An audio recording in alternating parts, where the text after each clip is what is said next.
Here we go, huh? I suppose we could call this episode one. Just want to start by giving y'all a little bit of a background on myself. Nobody special.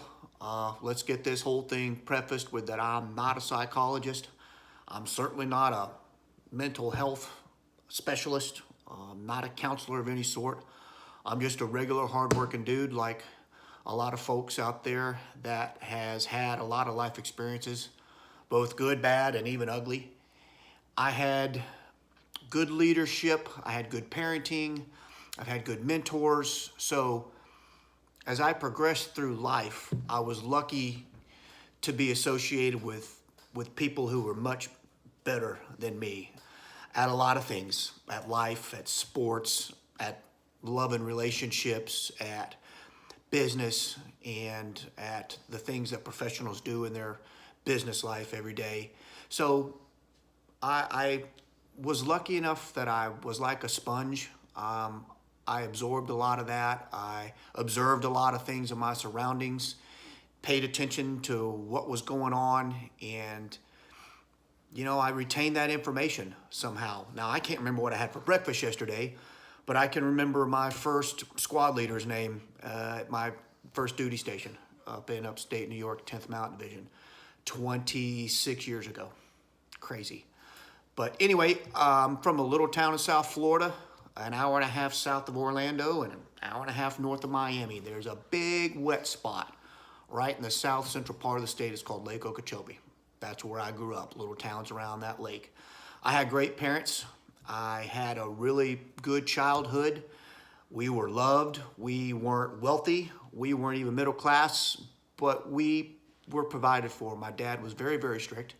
Mom was very loving. We knew the meaning and value of the dollar.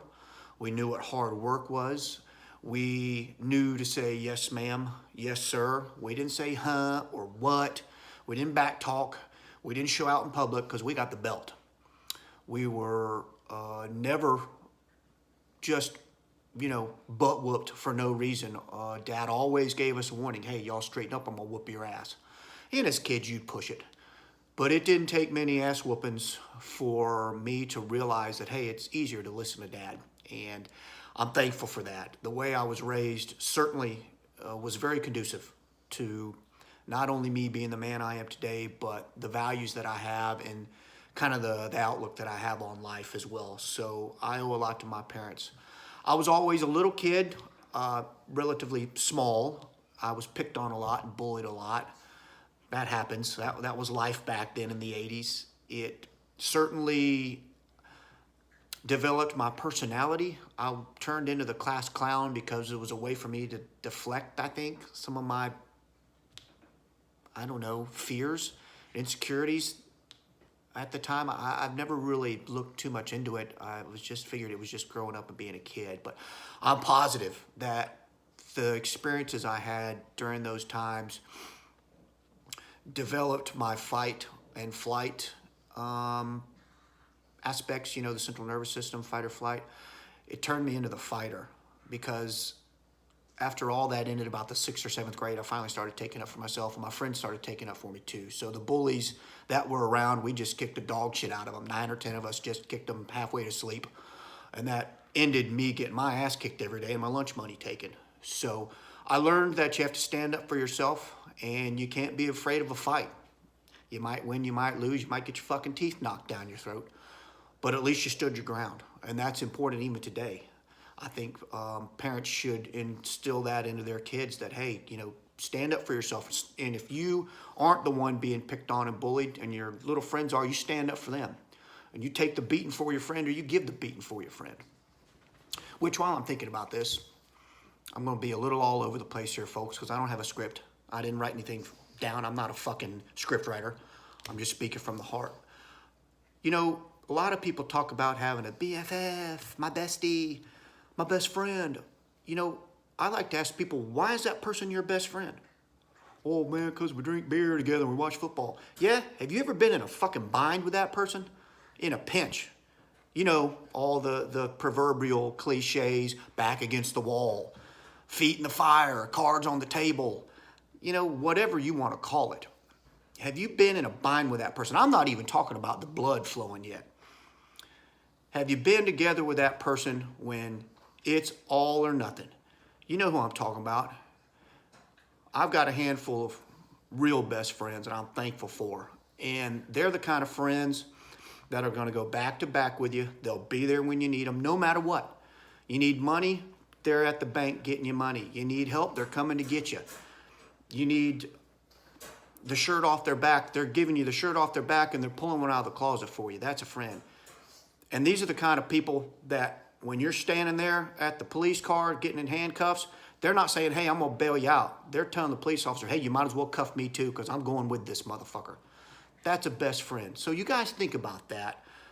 Think about relationships that you have with people and understand that things are very complex these days. You know, people you call your friends, I like to say a lot of times it's the people that love you the most that hurt you the worst.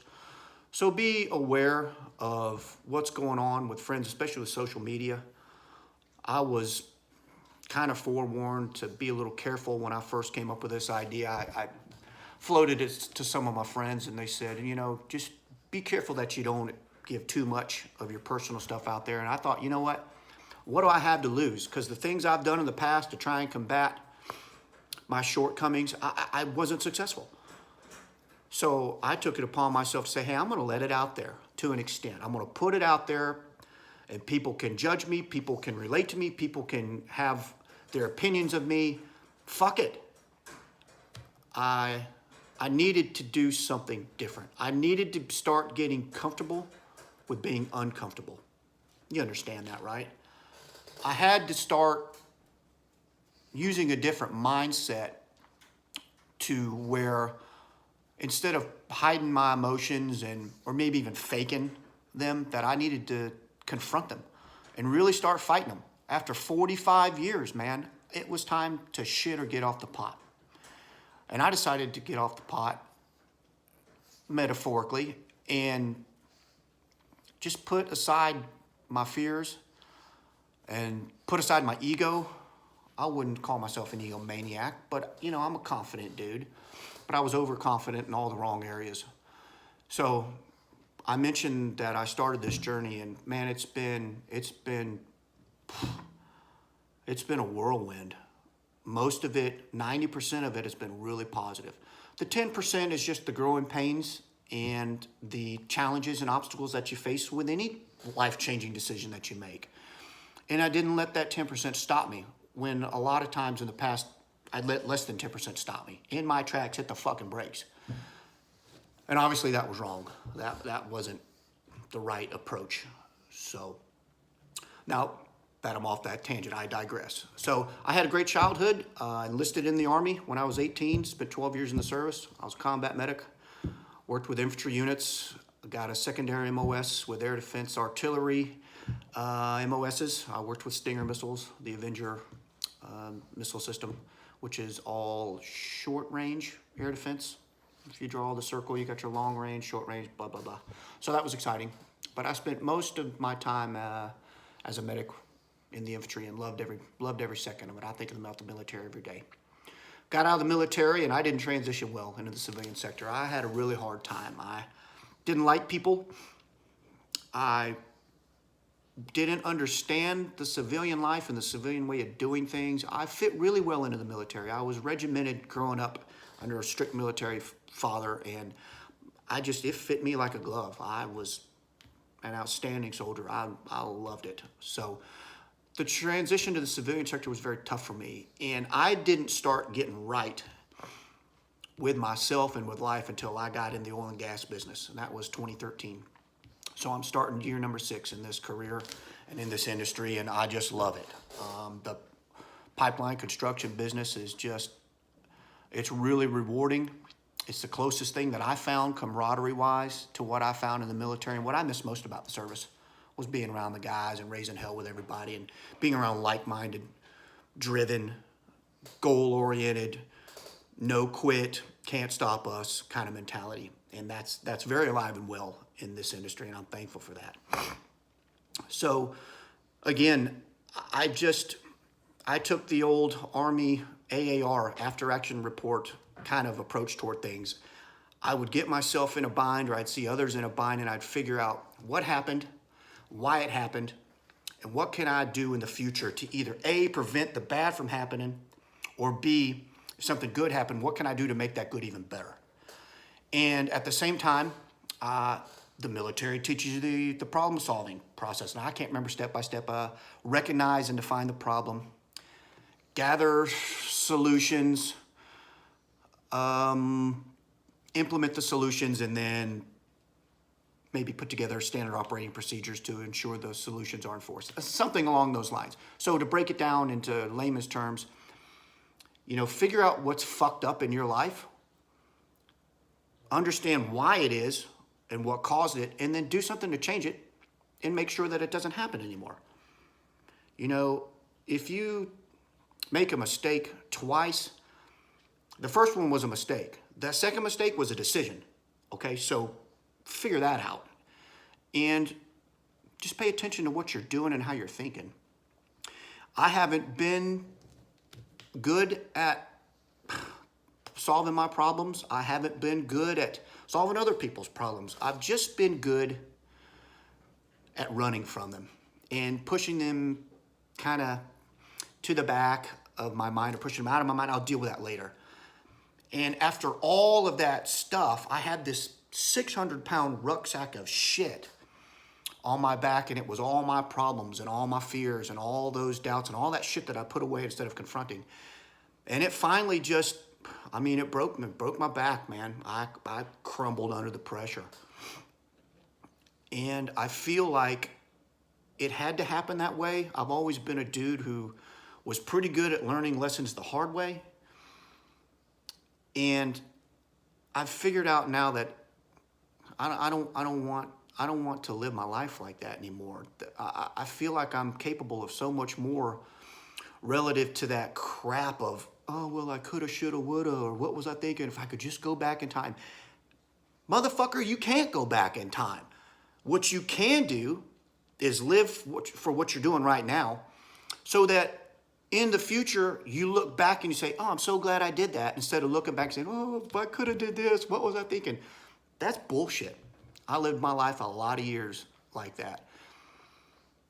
And I've found that I've been successful through just hard work and determination of having the mindset that I'm destined for greatness. I'm willing to do what it takes to succeed.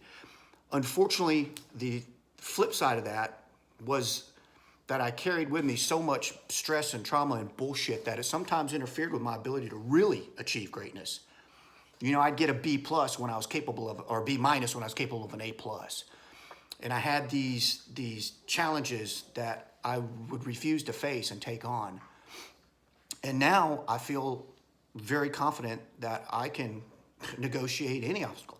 I can face and overcome any challenge with the right mindset, some help from my friends and family, and just the thinking that I'm not going to be stopped. I'm not going to let this bullshit slow me down, and I'm damn sure not going to let it stop me. So I want to just put together some videos for you guys. I want to call them a show or an episode. Fuck, I don't know. This is new to me. I've never done this. So I'm going to do my due diligence on how to have the right equipment. I ordered a microphone, so that's not, from me to you guys for this stuff. I'm working on learning how to post the links and this and that, so bear with me a little bit. Give me some time, and I'll get this done right. I want to do it right. But I wanted to make this a short video just to let you guys know again kind of where I come from and what I think about during the day, and some of the things that I think about when I take on challenges, or when I run into obstacles, or when I have bad days and when I have good days. We all hey, we're human, man. We all have it. We all go through shit. We all have our problems, and a lot of times nobody gives a damn. Nobody cares. But you should care.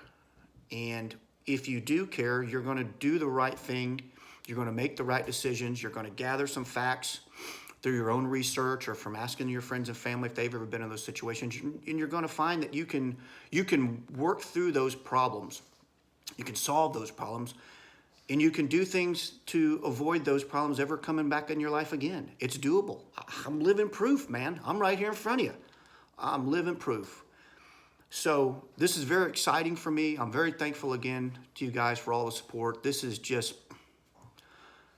it's so crazy to think that social media and Instagram, which I've referred to a lot of times as La La Land with a bunch of fake ass motherfuckers. But my followers, man, y'all have really, you've really made me feel very good and very confident and very strong and very capable. And I'm thankful to you all for that. I'm very thankful, and I'll never forget it. So I'm going to wrap this up by saying, please leave some comments. Please leave some suggestions. I'm open-minded. I can take constructive criticism. You know, nobody's kicking my ass or taking any money from me or shooting at me. So in the grand scheme of things, you know, compliments can go a long way, and so can constructive criticism. I want to do things my way here, but at the same time, I want to do them in a way that you all can relate to, or that you can understand maybe a little more easily through the way I talk or the way that I express my feelings through this particular platform. So I'm gonna get this fucking thing posted. I'm gonna figure out how to get a link to it on IG. You guys can check it out. Again, this is all new to me, so bear with me. I'm gonna try my best to get this better and better with each episode that I do. So I'm right at 17 minutes. So if you've watched this, you'll never get that 17 minutes back. So I hope you take something out of this. And I'll start getting into topics that I feel are relevant for me, that I think will be relevant to a lot of you all. And we'll just start taking it from there. I'm going to do a Q&A episode soon, so I'll get something squared away where you guys can ask some questions, and I'll try and answer those. And it can be about me, it can be about you, it can be about politics, it can be about business, whatever. I'm open to talk about whatever's entertaining to you guys. So thanks again for the support. And man, this is day one, week one, episode one. I'm really excited about what the future holds for myself, for you all, and for what could possibly happen with just this simple little YouTube channel. Thanks again, and I'll talk to you guys soon.